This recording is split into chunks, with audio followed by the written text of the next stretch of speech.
When it comes to Facebook, now known as Meta, there is one thing that is certain, and that is technology progression. This is true not only for the technologies that power things, but as well as advancements in the metaverse and other things in the future. However, chips are critical to VR, AR, XR, and whatever else you want to name it.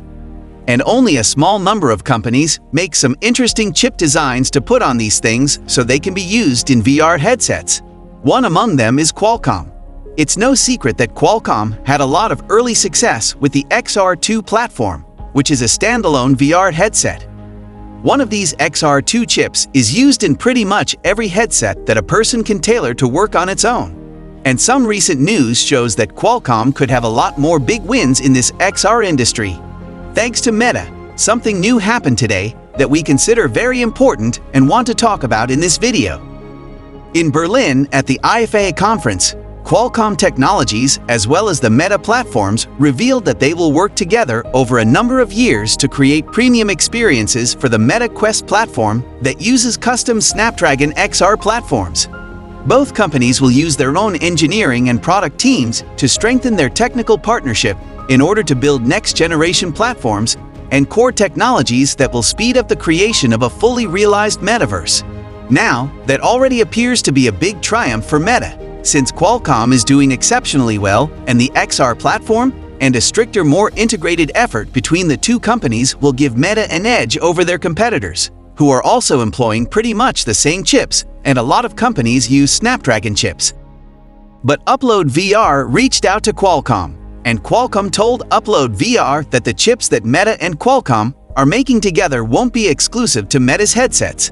This is a strange idea, since there are so many companies whose platforms are similar to Meta's. But if they're able to use every chip that Meta and Qualcomm make together and mass produce, we don't know where the uniqueness comes from. This sounds a lot like the report that came out not too long ago about the Meta Quest Pro and the Qualcomm next generation chip that is basically a custom-made XR2 that separates the RAM from the SoC to improve cooling, which lets them get better clocks. And that will almost certainly be the chip used in the October release of the Quest Pro. But ever since February, there has been a lot of buzz surrounding this Meta-Qualcomm cooperation thing that has been going on. Therefore, there are a number of interesting points to discuss regarding this cooperation and what this means for Meta and the overall scene. If you're Qualcomm, it's probably a fairly positive development. Meta may view this as good because they've experienced numerous problems with their own proprietary silicon, which they've been developing internally without Qualcomm's assistance. However, earlier in April, it was reported that the company's efforts to manufacture custom silicon, as well as some early designs indicating that they were going to use Samsung foundries to manufacture those plants, have been scrapped or postponed to the point where they are no longer being considered. Furthermore, Ray-Ban Stories glasses were intended to use one of their customized chips next year. Due to the chip problems, they feared it would be delayed further. We've heard from very reliable sources that these glasses are also known by the code name Meta Hammerhead. They changed from what was called a Brazilian chip to a Qualcomm Conatite chip, which is basically an XR2. Many smart glasses include XR2 chips for improved audio and other features. That's still being working on at Meta, but it's just smart glasses and a Qualcomm processor. The smartwatch project was another one of Meta's internal failures with custom silicon.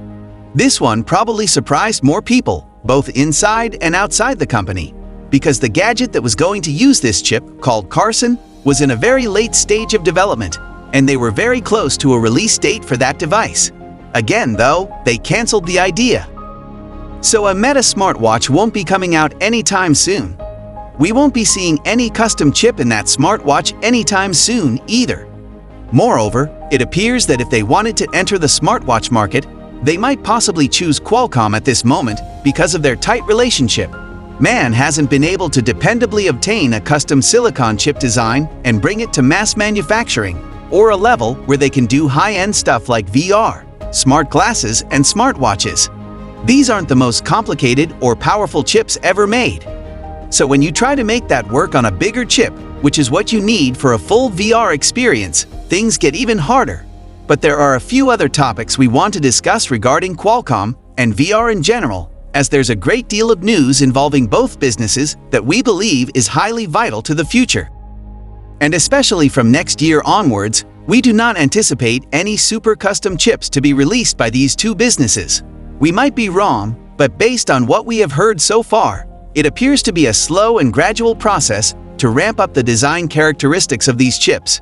But according to the majority of industry sources that we've spoken with, the primary reason Meta and Qualcomm are collaborating is not because Meta is concerned about competitors like Pico or ByteDance, which are also using the same processors that Qualcomm is using.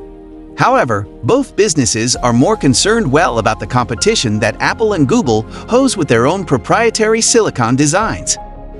The headset that Apple is expected to release next year is reported to use an M2 chip, which is significantly more powerful than the present XR2 chip in terms of graphics and computing.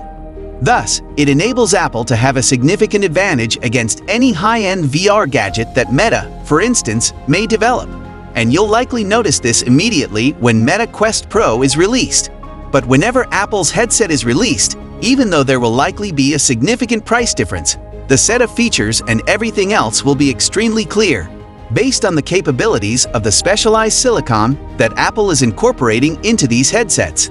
Therefore, the purpose of this partnership between Meta and Qualcomm is most likely to be in a better position in itself against Apple, as Apple is continually enhancing its own customized silicon designs and has shifted all of its products to custom silicon with no Intel components.